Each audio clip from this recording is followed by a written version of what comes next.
What is up, my peeps? Joshua Smith here at GSD Studios. First off, thank you so much for checking out today's content. I'll make this extremely fast, but I need to plug our sponsors that make this show possible. Our first sponsor is PerfectStormNow.com, by far the most effective and affordable real estate agent website and database platform in the industry. It is the system I use to sell 50 plus homes every single month. Check it out at www.perfectstormnow.com.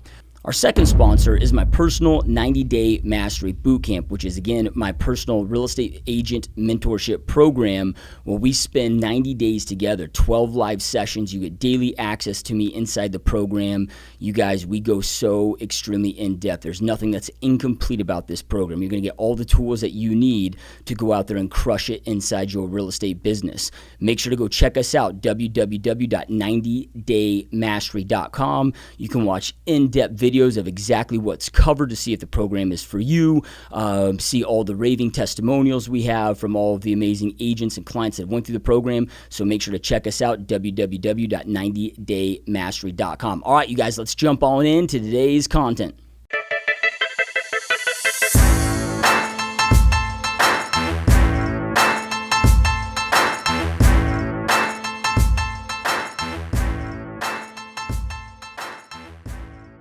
What is up, my peeps? Joshua Smith here with another GSD Mode podcast, where every single week we interview top entrepreneurs and just straight top badasses that are out there dominating their spaces. People choosing to not live a life of mediocrity, but instead to go out there and create big, amazing, epic lives for themselves, their families, as well as have a big impact on others. And we got a special guest on the show today, a guy that I've known for a long time, been following for a long time, a guy that's up to a lot of big, amazing things. So our guest today, you guys, is a realtor, entrepreneur, coach, speaker, voted NAR's 30 under 30 finalist. He's coached and trained over 5,000 entrepreneurs. His personal passion is to empower people to actively engage and participate in their own transformation and to become successful and becoming their own hero. So really stoked and honored to have Wayne Salmans on the show. Welcome to the show, my friend. Man, I'm excited to be here. Thank you for having me. Seriously. Yeah, no, this is gonna be epic, dude. I'm stoked, bro. So before we get into what you're doing today, man, because I know you're doing a lot of big things, and you know you made a transition recently. Where I love seeing where you're really out there inspiring and you know training and creating and leading leaders, right? That can have that much more of an impact, which is so dope to see, you know. But I'm really intrigued on your story, man, your journey. You know, I know you had some things that happened early in life that really made you become awake, if you will. Yeah. So how did all this begin? I mean, how did what led you into entrepreneurship in the first place? Man, it's just like everybody else has been such an easy path. You know what I mean? It's just smooth all the way, right? No, I think that, and there's several things that happened for me. You know, at the age of 17, I was one of those weird, just seriously into it when I was young, but still am. At age 17, actually younger than that, yet I did some relief work around the world. And like at age 17, I got really, really sick and almost died from a bunch of parasites and everything else, fun stuff. And I remember I had a moment. I'm laying on the bed, and I remember I go, like, what have I done up to this point that's mattered? Right. And I don't know if a whole lot of 17-year-olds have that moment of clarity. For me, it was huge, going, like, have I done anything that's like worthwhile? Like what have I done that's significant? And for me, that was a big moment for me. It kind of led me down this path of like, what do I want to do? What do I want to do to really get a lot out of this life, give back a lot, you know, at the end of the day. So that was a cool moment for me, which kind of started things. You know, I think I'm born with entrepreneurship in my blood. You know, did an awesome 1 year of college, which was like so like not me. And then went to work in Alaska one summer and building homes. Then led to, you know, being a builder, which led into getting really, really cold. So I got into the real estate piece, it took me a while, but I did great at that real estate piece. And then I had this moment that kind of really, you know, set me on the path that I'm on now. So I was doing really, really well, right? Crushing it. From the outside, it was like, man, that guy's doing awesome, right? Involved in the community, selling a bunch of houses. You know, everything's like good, right? It's awesome to watch people from the outside. You know what I mean? Like, oh man, they got their shit together. Those guys are awesome. And like on the inside, it's like falling apart, right? So I was doing awesome on the outside. And then realized like my whole identity, everything was wrapped in like being this rock star, real estate, whatever else. And like I screwed it all up. Like I self-sabotaged, destroyed my marriage, and ended up like sleeping on the floor of this vacant building. Right. And it was like, boom, you know what I mean? So I'm laying on the floor and I hope this isn't too hardcore. This is the hardcore place to be, correct? Like we can just go there. Yep. Go there, buddy. Okay. I just want to make sure. Yeah. So here's my moment. Like I'm laying on this floor, right. In this vacant building in Alaska. And I'm planning out how I'm going to take my life. And I decided there's this one place, here's what I'm going to do, here's how I'm going to do it. I get really clear what I'm going to do. And then, because my identity was gone, right? Like I'm not a mega agent anymore. Like I got all these bills. My ex hates me. Everything's crashing down around me. And I'm like, I just got, everything's better if I just check out. Up until that moment, I don't think I ever understood why someone would take their life. Like I thought they were just selfish, right? And in that moment, I'm like, like I get it. You know what I mean? So I'm laying on this floor, getting ready to do this. And I have like this epic moment of clarity. And the moment of clarity is like, nobody's coming to save you. And it was like, right? It was like, it just hit me. Like, nobody's coming to save you. And it wasn't like the people didn't care about me or love me or whatever. It's just that like in that moment, I realized like, I'm literally the only person that can save me. And I either check out or like I become I become the hero for myself. Like I become my own hero. And I just freaking start doing the shit I got to do to get back up. And for me, it was like, I just had such clear in the moment, like you do this or you do this. There's no other options. What are you going to do? And so for me, that's led me on this path of really, doing it in my own life and then going, if I can figure out some of these strategies to get back up and everything else, like maybe I can help other people do it. So that's what's led me on this whole freaking journey of like empowering other people, to be their own hero so they can go out and help other people. Yep. Love it, dude. That was a long answer. Yeah, no, I love it, dude. So in that low moment, man, and I think, it seems like so many of people that go out there and accomplish great things have some of those low moments and sometimes multiple of those low moments in their life. Okay, so now you've got this moment of clarity. How do you identify, though, what hero to become, right? Like a lot of people just don't even know, like, what do I want? What don't I want? They have such a difficult time getting clarity, on a purpose or who they want to become. Yeah. What did that process look like? And then once you identified that person that you wanted to become, how'd you get started? Man, I think it was tough. I think one of the things that got me through that and other moments is like just realizing, and I think I knew what it was kind of unconsciously. I just didn't know what it was. But like, if I can do this, I can help other people do this. And yet what I realized was it took me a while to figure out what like my purpose was. My big, we call it like the big why, you know what I mean? And it took me a while to do that. The cool thing is now I think I figured out kind of how to help other people discover that. And for me, it took me putting a lot of pieces together to figure out what that really was. And I think one of the reasons why a lot of people don't know their purpose or big why, whatever, is because they haven't like been given the tools and the techniques and what it takes to get there. And it's a process. You know what I mean? Like I just finished a course where I walked 10 people through this process. And one of the guys said, like, this was amazing. And it was not for the wimpy. Like you got to do the work. So for me, it was just doing the work, figuring out like what lit me up. At the end of my life, what do I want my, eulogy to sound like? What excites me? What doesn't excite me? Who's going through all that stuff. The big thing that lit me up was like, hey, if I do this stuff, here's what's going to be the result, right? This is going to be awesome. And then I went back and I go, if I don't live a big life, if I don't play all in, if I don't like do what I think I need to do, like here's going to be all the regret I have at the end of the day. And for me, kind of figuring out what I don't want was really powerful. Yeah. Yep. No, love it, dude. So, all right. So then from there, how do you start rebuilding, man? Do you jump back in the real estate game and start creating success back in real estate, or did you leave real estate behind? Like how did you start, connecting the dots from there? Yeah. And like, I wish I could be like, it was awesome, but like, it was brutal. I got back into real estate. I wasn't really out of it, but I just put my head down and it was literally just going back to like, making calls, doing stuff. And then, getting one client and then getting another, it was kind of a slow, brutal process. And it took me months to really get back on my feet.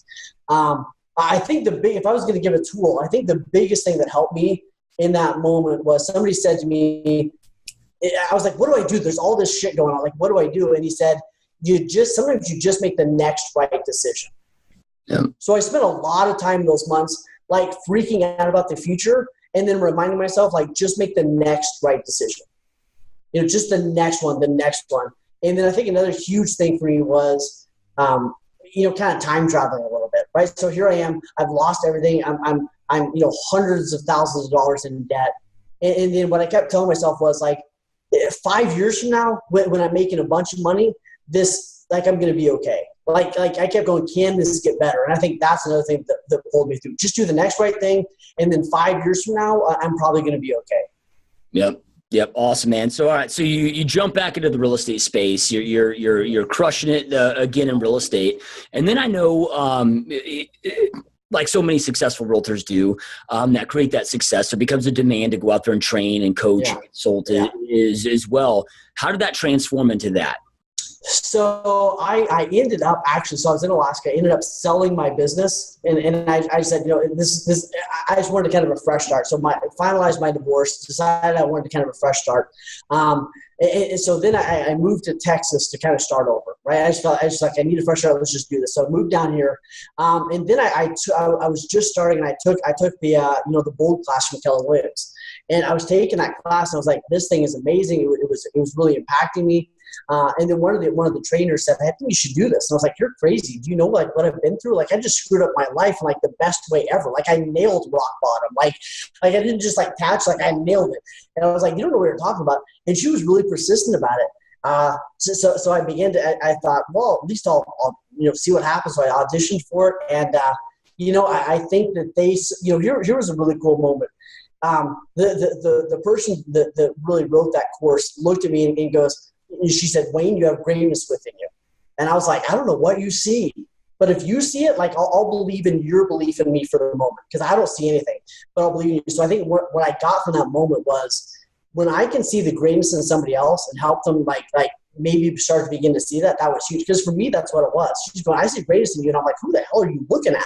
Right? Because there ain't nothing, like there's nothing here. And yet, so that's kind of what started me on that journey. And it was awesome. Hardest, best thing I ever did, up to this point. Yeah. Love it, dude. So, and we'll get back to there, but just as you know, I mean, this is a podcast with a lot of realtors that follow this podcast, right? Yeah. So, and we have a lot of, it's crazy, but like 85% of our listeners are millennials, and a lot of them have the vision of becoming a 30 under 30 finalist, because I think it's why, at least here in the States, the coolest thing you can do before the age of 30. Exactly. It's like that pillar. So when you were first building your real estate business, what were the things that you did, man, to go out there and create that success so you could become an NAR 30 under 30 finalist? Yeah. You know what? Here's what's funny.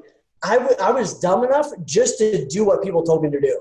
So like, I remember I read like a Mike Ferry book that was written like 100 years ago, I'm pretty sure. And in that book, like I bought like at the secondhand bookstore because I didn't have any money. And it was like, you should go door knock. And I'm like, all right. And I just did it. And like, I'm sure I was horrendous at it. Like, I'm sure I was just, and you know what though? Like I just did it and it freaking worked. And I'm like, you know what? I began to kind of look at it. I'm like, for every 80 houses I knock on, like eventually I get a transaction.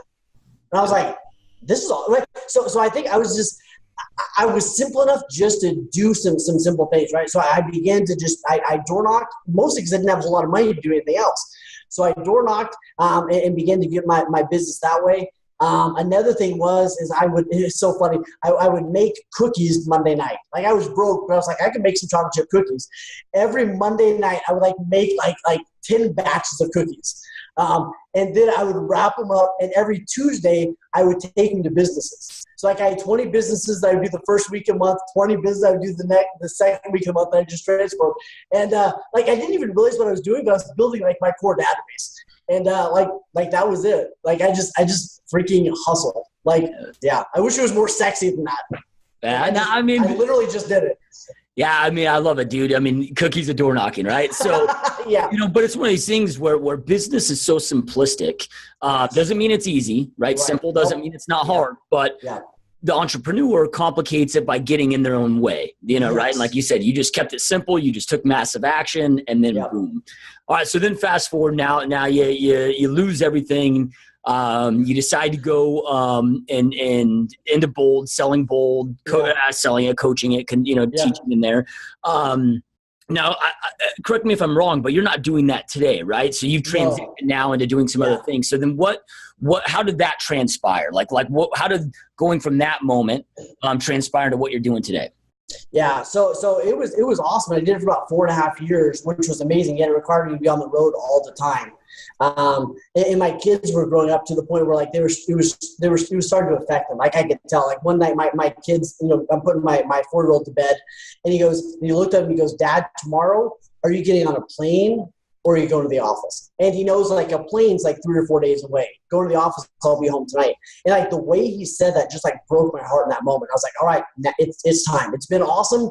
Now's the moment. So as of December, left Bold, and I launched my own coaching and empowerment company, and I've been doing that for about 7 months. And it's been tell you what, it's easy to tell other people to pursue their dreams. Yeah, go for it. It's gonna be jump, right? Build the wings on the way down. It's gonna be amazing. And then it's shit, this is different when it's me, right? You know what I mean? So I'm what I realized was if I don't do this, I'm everything's a facade. If I don't do what I preach, life is over, game over. Right? So that was a big, hairy, scary moment. And it's been awesome ever since. So I'm right now, I'm maxed out on my clients and everything I do. It's awesome. Yep. Now is what you're doing, because I know Bold's obviously those that maybe aren't in the real estate space or listen to this, it's real estate specific. Is your company that you've started, is it real estate specific, or is it for all entrepreneurs? And then kind of walk us through what it's all about and what you guys do. Yeah. So I think, what I'm doing now is, I'm coaching, about 30 people, and then we're building some really cool training products and things like that. And yet here's who I work with. My mission, I'm kind of like you, I'm really clear on who I want to spend my time with. Right. And what I love, here's one thing what I've loved about you from the outside looking in is you've picked a couple things to nail. Is that right? I don't see you as chasing 1,000 different things. Is that correct? Yeah. I think success is found in doing a few things brilliantly. Yeah. So that's kind of what I'm doing. So I've got really clear on who I want to work with, and they're real estate agents, entrepreneurs, doctors, business people, and yet the thing they have in common is they all want to have a big life and make a big impact. It's not I want to have a big business and then be a crappy dad. I want to have an incredible business and be an amazing dad. I can work with people that are going to have both, and they're multipliers. They're people that I pour into, and then they're going to go pour into other people. They're running businesses, they're running teams, whatever it is. So I think that's my qualification, right? People that are high achievers, they want an incredible life. They're not people I have to drag. And they're multipliers. They're going to take what I give. People have given me amazing stuff, and I feel a responsibility to give that to others. And the people I poured into better go pour it into other people. So that's kind of where I'm at. Yeah, no, I love it, dude, because and I think we've all been there. I mean, I know I definitely have, where you get good at your craft, your work, and it becomes so much of your life. But then you don't know how to operate in the rest of your life, right? And then you get kind of bored in the rest of your life. And it's when I'm hanging out with my kids, I should be stoked, I should be happy, I should be fulfilled. And you're like, look, I really don't want to be here. I want to be at the office, dude. Whatever. Yeah, I want to be building that funnel that's going to change everything. Yeah, and then you get filled with all this internal guilt because you have those feelings, and there's a huge, I think, place for that that hole that so many entrepreneurs have. So somebody, because I think that probably most of our listeners probably struggle with that, right? Yeah.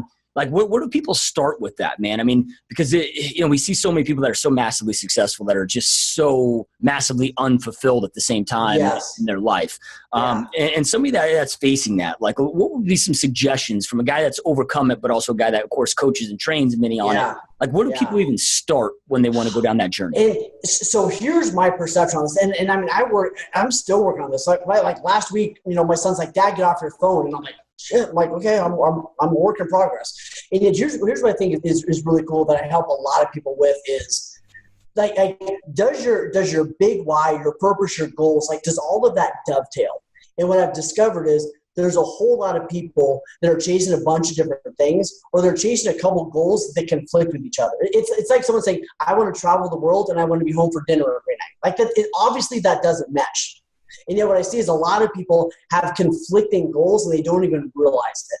right? So helping them figure out what's your purpose, like what's your North Star, what are you really after, and then how do we kind of tie that together? Because I think a big thing with people is their what and their why are two separate things. So a lot of people are trying to figure those out in one, but your why is your what is how you fulfill your why. Does that make sense? And I think too many people are trying to get that together. So I think it's looking at that whole life piece and say, do my goals dovetail? Right? Do my relationship goals dovetail with my business goals? And if they don't, I better figure something out. Right? So I don't think it happens overnight. I think it's a process, and you probably need somebody to help kind of walk you through some of that so you don't screw it up. I've known a whole lot of people that got to the top of Success Mountain and then look around and they go, dang, I'm all by myself. Like, this isn't a win. Yeah. Right? So figuring out what that really looks like. And like you said, it can be simple. It sure isn't easy. Yeah. So it sounds like then if the what is how you accomplish your why, once you get the why figured out, right, then it's pretty easy to, or somewhat easier than to identify that what. But so many people have a difficult time identifying their why. And I know that you posted on Facebook about this, and I kind of commented on it. I love it. Yeah. We go at it. Well, no, it was all it was brilliant, right? Yeah. But man, I've met so many people. I guess I've just always looked at it that I was kind of blessed to have some eye-opening moments in my life like you have, where I figured out my purpose and my why and got clarity on that at a young age. But I know so many people, like even in their 50s and 60s, man, that just struggle with it so hard, and going down that search, sometimes it appears like it might jack them up more than No, it really does. Well, I think that's what you were kind of hinting at on that post we talked about is I think there's some myths about the big why. But one big myth is I think that people are waiting for like that moment where the light, the heavens open up and they're just hit with it, right? And I'll tell you what, people think that they're broken because they don't know what their big why is, because they haven't been struck by lightning yet. And yet the reality is, like, there's a really small percentage of people that wake up on a Tuesday morning and go, got it. Like I know exactly what I'm supposed to do. The rest of people, they got to figure it out, and it's going to take a minute.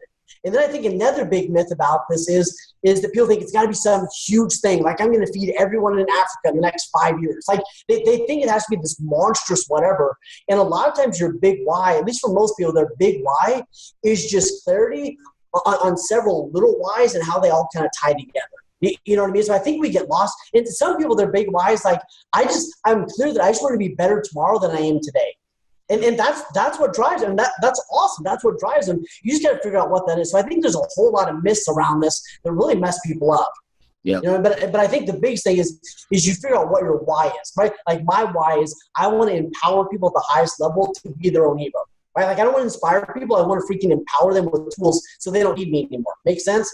Right? So if that's my why, there's 1,000 different ways I can fulfill that. So for me, it's helping people get clear on their why, and then we look at all the what's. Like, here's all the things I could do to fulfill that, and which one of these is most in alignment with everything else I got going in life. Which one of these helps me fulfill this at the highest and best level? And Bold was that for me for a long time. It was the best way for me to fulfill my big why. And it was like, whoa, nope, hit the brakes. We need to transition. Now this is the best way for me right now to fulfill my big why.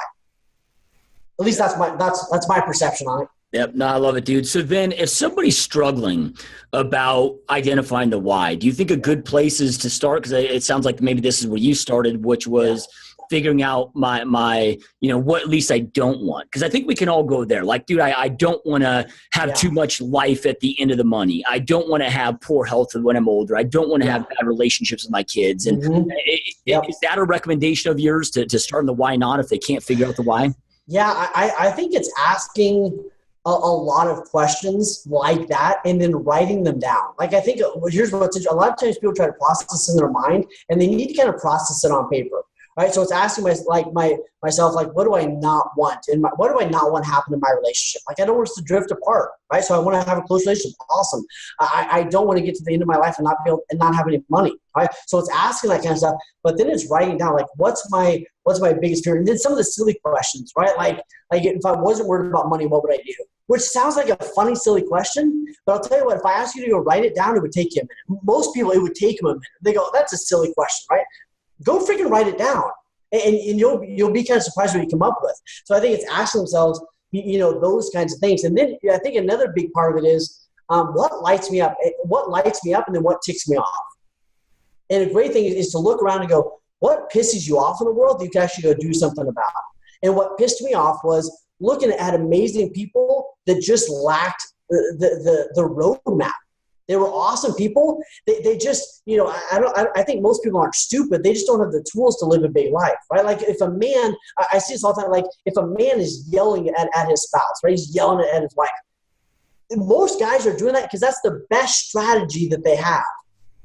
It's not because they're jerks, and they might be jerks, but usually it's just because that's the best way they know how to handle that moment. So what would it look like if I could teach them a better strategy to get what they want, just in a freaking way better way, way better method?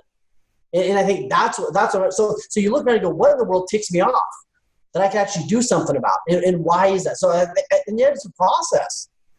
I think people try to rush it. And when I just did this one where for over 4 weeks, I walked people through their big why. And it took 4 weeks, and it took them doing the work doing the activities during the week to figure it out. So then, let's say somebody gets clarity on their why, right? Because I mean, I'm guessing that there's an abundance of people out there that maybe have clarity on what they want. Right. They still never make it become a reality. Like what do you think, if you could boil it down to the top few things that stifle most people's success, boils down to? Yeah. I think there's maybe 4 or 5 ways why we don't turn an aha into a success. Right? Because we have all these ahas, right? Like, I should do this, and I got clear this, and we don't turn it into success. And I think a couple of them are, one is like you said this on an interview or something the other day that I was listening to. You said, we're comparing ourselves all the time. And I think sometimes we compare ourselves so much that it takes all the wind out of our sails, right? So I think part of it is just we're kind of disillusioned that everybody else has this perfect life and we're the only one struggling, instead of realizing like the journey's going to be tough, right? And it's tough for everybody. I think another thing is we get clarity and then we bite off too much. So people go, I want to have better health. So they go, okay, tomorrow I'm going to go to the gym for 3 hours. I'm going to eat perfect from now on. They stack 16 things on it, and then they don't do anything. So I think it's that simple thing. Like, what's the most important thing? Then how do we stack from there, right? So it's biting off too much at the beginning. I think a third one is we don't follow in the footsteps of other people, right? One of the things I love about what you're doing is you're laying out a path for people to follow, correct? And then I think another one is, sometimes it wasn't our goal. So people are chasing goals that aren't really their goals in the first place. Like the dude that goes to medical school and he goes, I really don't want to be a doctor. It's like the real estate agent that's building a team because they think that's what they're supposed to do. They don't have clarity on it. They just think that's what they're supposed to do, right? I think another one is maybe as you said this the other day, you're talking about superhero syndrome. Was that you talking about that the other day? I may have. Dude, yeah. Hey, I'm going to give you all the credit. It was freaking epic. So I've given you credit for the last week. So it was amazing, and you came up with it.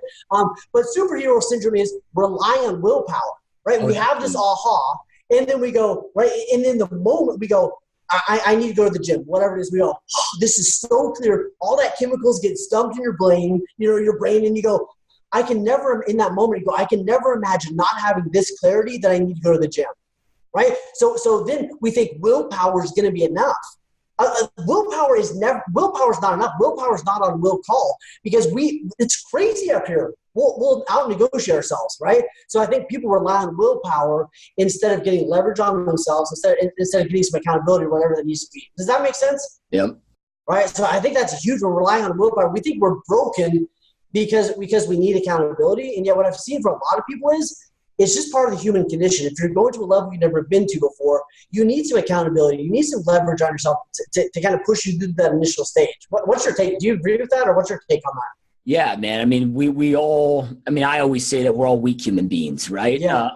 If we rely on willpower, it's like I got massive willpower until like noon, and then it's out. Yeah. Right? So like, if you can't see this here, but inside my studio, man, I have my goals and quotes and things everywhere that I have to be reminded. Like maybe 2:00 this afternoon, man, I'm feeling like crap. I have a week. Yeah. Boom, it re-pulls me back in, and I never rely on willpower, man. So here's the cool thing. You have a strategy in place, right? Yeah.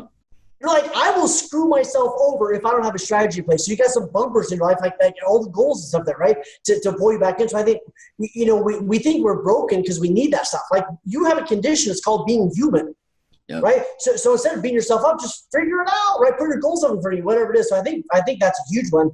And I think the last one is people are unwilling to pay the price. And usually, though, that's because they lack clarity or they lack the reminder like you have in front of you all the time. So I think that's huge. And I think successful people like you, like we both know, is they time travel a lot, right? They go, what's going to happen in 5 years if I don't do this? They don't make every decision in the moment.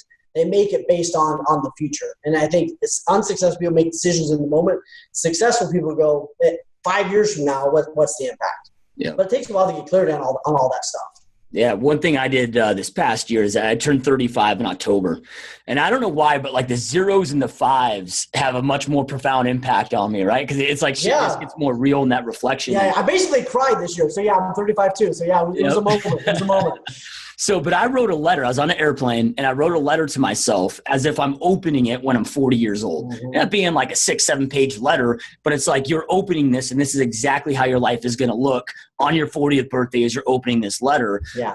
But deep clarity to relationships, to my kids, to my business, to my net worth, to, you got to get that clarity because it's useless, man. If you don't have that deep clarity, you're not going to take the action that you have to take. Yeah. So, and here's what's funny. Like I do the same thing. Like I've got a year later or 5 whatever. Like and here's what I want to point out. If you're watching this, like what's funny is successful people tend to do the same things. Like I bet if you went out and you interviewed 20 more successful people, however we return that, I bet they're doing something similar to what you just described. Right? We haven't talked about doing that. Right? And yet you realize like successful people tend to do the same stuff. Right? They're future paying. They're doing this stuff. Yeah. Right? So. Yeah. And then you talked about, people, one of the reasons is they're not willing to pay the sacrifice, right? And one of my mentors, Darren Hardy, I was just spent a few days with him and he went deep on that too. He's like, a lot of people have these big goals, but they don't go deep into, are they willing to pay the price to make those goals become a reality, to do things, to become the person you need to become and take the action. And a lot of people underestimate the amount of action it's going to take. But also I know that you and I kind of have some opposing views on hours worked and whatever. And with that, but elaborate on that, man. I mean, what do those sacrifices look like? How do people, get prepared for the amount of hours, the amount of sacrifice that it is going to take to go out there and create that success? Yeah. So for me, it was massive clarity. And what I mean by it was what you just talked about. When I remember years ago, I was about to throw in the towel on real estate. I was struggling and I was like, you know what, I'm just going to go back to building houses. And one of my coaches said, he goes, I want you to do this. I want you to go home and I want you to write a letter like to your kids, to your parents, to the people in the world you want to make an impact on. And I want you to write a letter like, hey, I nailed this thing. I made a bunch of money. I grew into the person I wanted to be. Here's the impact I was able to make. And I wrote that letter. I was like, I was able to help my kids, achieve financial freedom. I was able to, go to the different parts of the world and create self-sustaining communities where they'll change, thousands of people's lives. I was able to put my parents in the nice nursing home. You know what I mean? Right. So I wrote out this awesome letter. And then I came back to him the next day and I go, hey, I wrote it out. And he goes, awesome. Right. He goes, now tonight, I want you to go home and I want you to write an apology letter to every single person you mentioned. He goes, because if you get, right. So I go home that night and I start writing a letter and I go, because I didn't play all in, because I didn't do what I was supposed to do, because I gave up, because I settled, I'm not able to help you right in your life. I wasn't able to build the communities that would save your life. I wasn't able to be there for you when I wanted to be in the future. And I as I wrote those letters, dude, I'm like bawling. I'm like bawling right as I'm writing these apology letters. And for me, like that made it incredible. Like I get goosebumps still thinking about it. Like it made it so real for me. Of like, man, if I play in, it's going to be awesome. But what really got me was the pain of regret and the cost of if I don't play in. So for me, that's what caused me to be willing to pay the price, right? Mm-hmm. So that was huge for me. So. Yep. Yeah, and I couldn't agree more, man. It's kind of identifying what sucks more sometimes. Yeah. So somebody else said the other day, they go, what's your favorite kind of shit sandwich, and do you want an olive with that? And what they meant was like it's gonna be pain. Like there's no perfect. It's gonna be painful one way or the other, right? Like somebody said the other day, they go, it's hard to be rich. And I go, it's hard to be poor too. Yep. Right, like both paths are hard. Pick one. Like, if it's going to be tough to be poor, it may as well be tough and rich. You know what I mean? Like, there's no easy path out there. You know what I mean? So yeah, that was just. And I think we're going to be talking about hours. You know what I mean? And I've got enough hate mail to last me a lifetime from like dishonoring Grant Cardone in my comment. Right? Who I love the dude. I think he gets a lot of brilliance. Yet here's what I'm about. I realize that me working 95 hours a week or whatever it is forever, it isn't a win for me, especially where I'm at right now. Yep. And yet here's what I want to get really clear on. Early on, you better freaking pay the price, right? The last 4 years, I was on the road 4 or 5 days a week. I was doing an airplane ride or 2 airplane rides every single night, right? I'm working 100 some hours a week, whatever it was.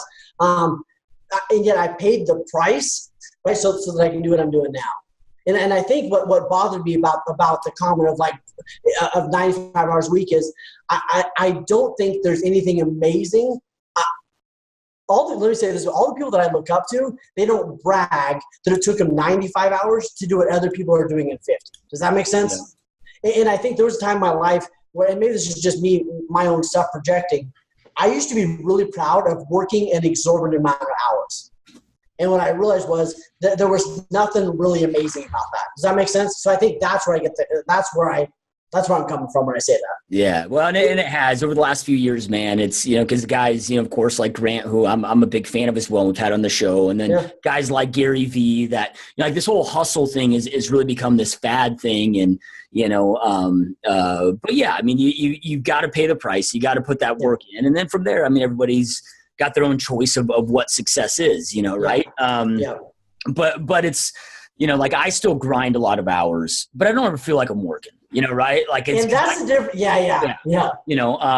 But just like you, it was like, okay, I create my real estate team. Mm-hmm. Now to this point where, dude, I don't know, I spend 15 minutes a week on my team. We'll do 750 transactions this year. Yeah.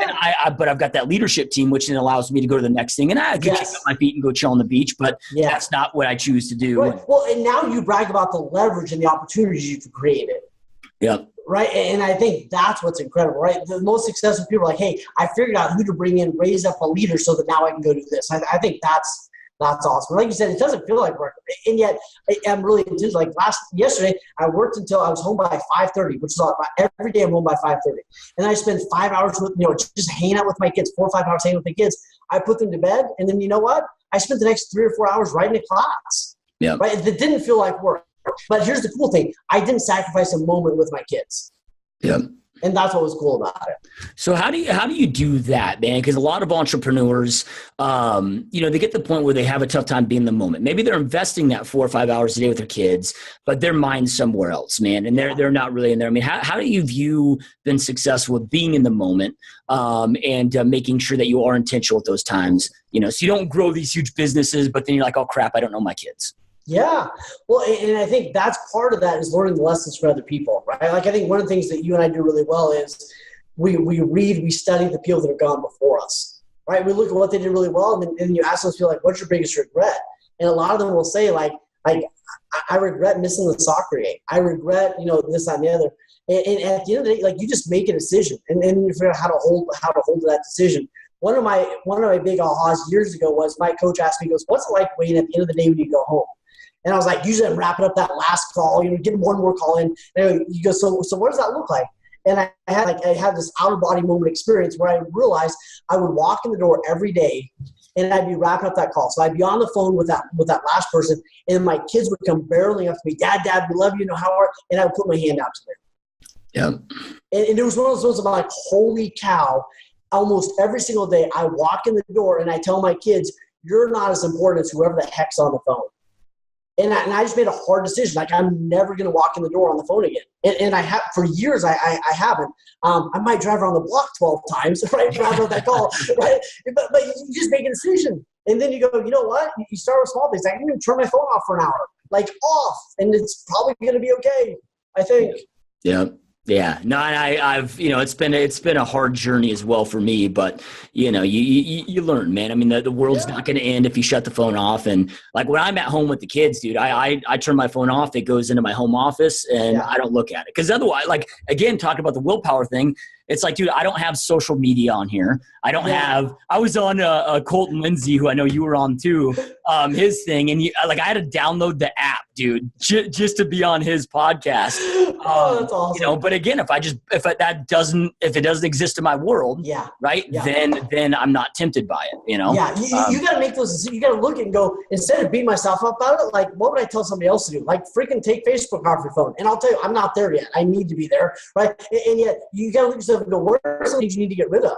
And just to be present. So, what price am I not willing to pay? Like, I'm not willing to pay the price of making a little bit more money and missing my kids these next couple of years, right?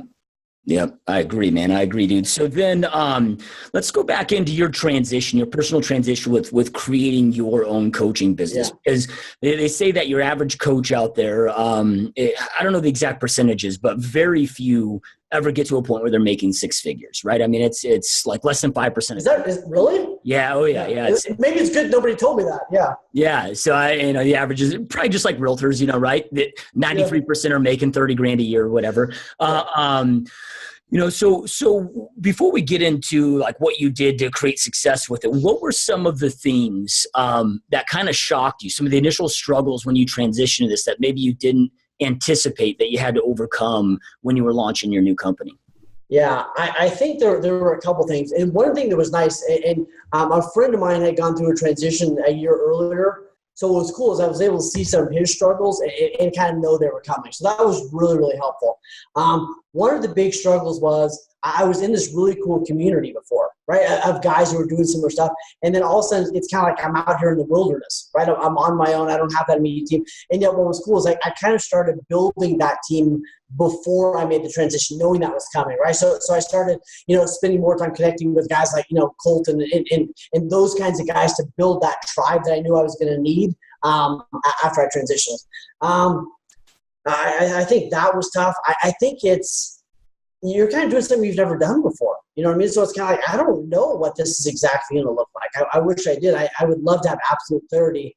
And I didn't, and I'm still figuring it out, right? Like right now I'm maxed out on my time and going, how do I double my income from here? I don't have any more time, or I'm not willing to spend. I've made a decision of how much time I'm going to spend on it. What do I do next? Right. So I think that was part of it. Yeah, it's crazy. When I got into the coaching consulting training space, I mean, you can have the most epic product on the planet, right? But then it's all the other stuff that's hard. It's like, how do I figure out how to successfully run these targeted, scalable Facebook ads? And then how do I get people on this webinar? How do I present this webinar? How do I sell them? How do we, right? It's all these other components that people don't think. Yeah. But just like all business, right? Like being a realtor, selling the house is the easy damn part. Yes. Right. It's getting consistent flow of clients and other things that's difficult. Yeah. Yeah. But, and I think, I just finished up a call this morning with a guy, and the aha I had was so many people are looking for like, hey, when I push through this, it'll get smooth, right? They're waiting for like that. But what do I got to do for it to smooth out? And I'm like, if you're an entrepreneur, if you're a high achiever, like it ain't ever going to smooth out. Like you're going to handle one challenge and like, boom, game on, next one. And then like I'm sure you have a gazillion challenges in your business even now.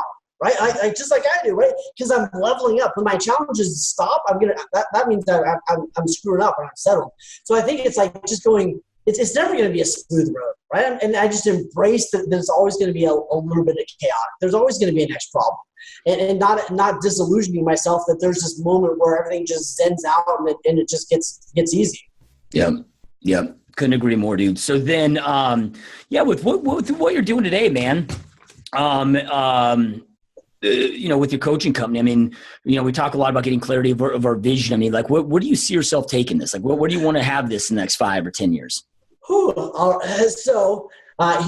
my intention. My goal is, or my vision is I want to empower 1 million people that will go out and empower others. Right. So that's the simplest way, but I want to really empower 1 million people that can go out and empower others. And I think that looks like building a community that gets it, right? Building a community where I'm raising up leaders within that community, right? And then, a year or 2 years down the road, they're able to take that message and some of those tools we've crafted together and share them with other people. Does that make sense? So I think right now I'm in the leader raising business more than anything else. I'm looking for who are those people that have a big vision, that are leaders that are willing to take this out and share with other people. And I think I love guys like Tony Robbins and everything else. And yet here's my concern. I don't want this Hero Nation movement that I think is going to impact, that I know is going to impact the world. I don't want it to be the Wayne show. Does that make sense? And I know sometimes you have to have that front person that's doing whatever they're doing.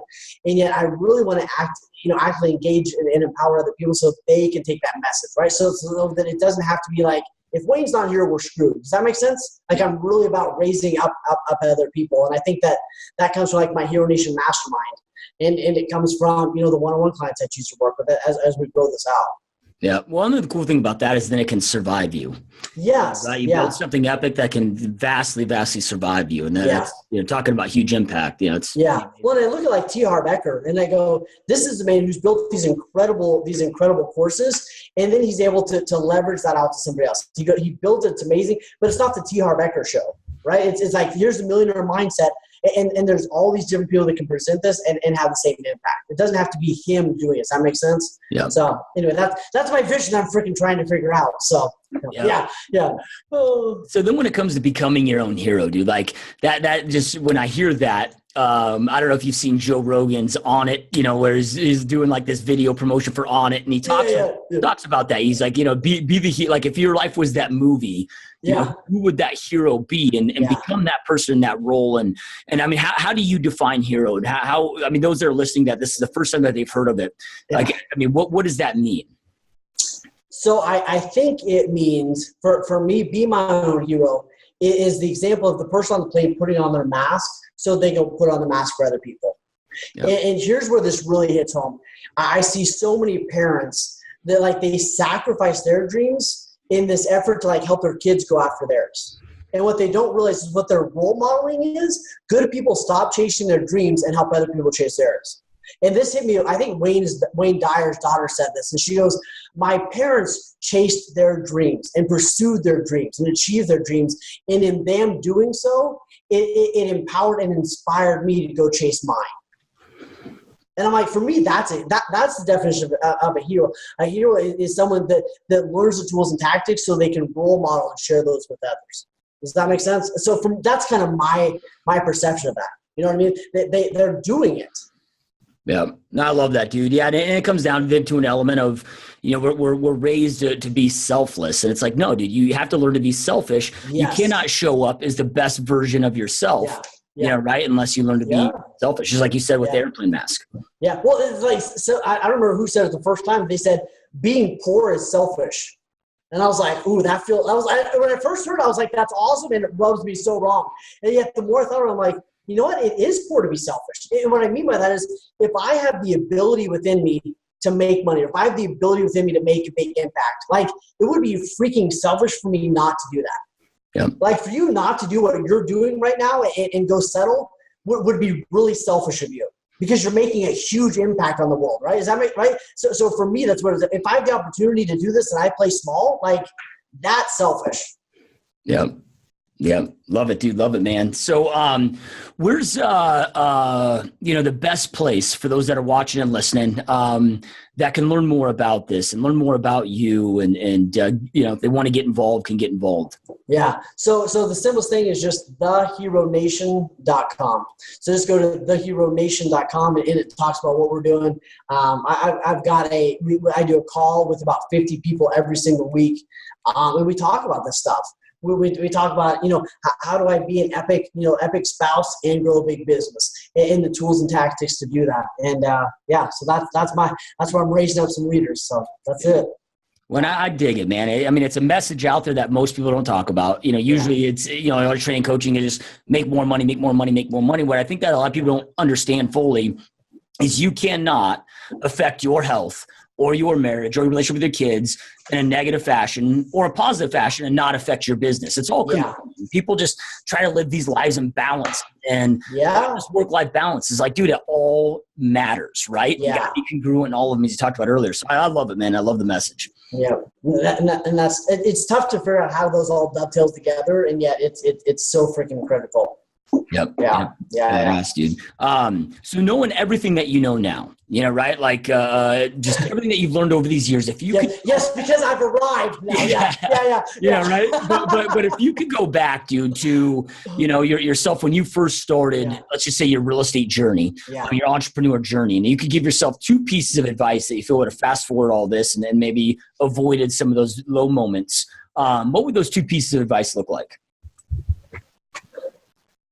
I think the 2 are probably one on a real estate piece. I would have said pick something and just nail it. So I spent a lot of times chasing different things, do this. Just pick something and become the best in the world at it. I think I would have done. I learned that through kind of on the journey.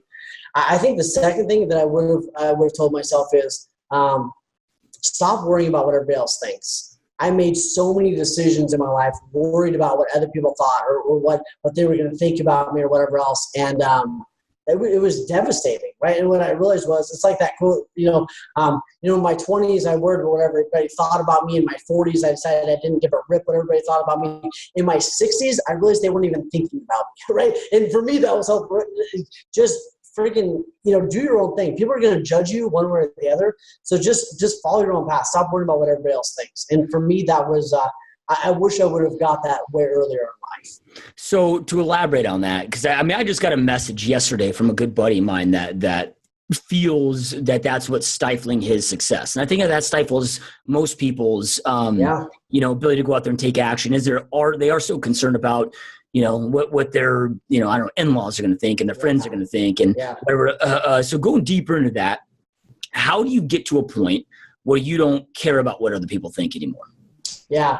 So I think it's not I don't care what people think in like a screw you kind of way, right? I think there's some people that are like, screw you, I don't care what you think. They're just assholes, okay? Like that's not what I'm talking about. What I mean is like just being authentic to myself, right? And what I realized was I was making all these decisions based on what other people thought. And it was like I had loyalty to other people that they didn't have to meet. And what was funny is that I think this at home, I went through my divorce, right? And everybody hated me, right? And then like 6 months later, like nobody even remembered. And I was like, holy cow, I made all these decisions worried about what everybody else was thinking. And now nobody gives a rip. Like what other decisions am I making based on this? And nobody else is running your life. Like nobody else is going to get to the end.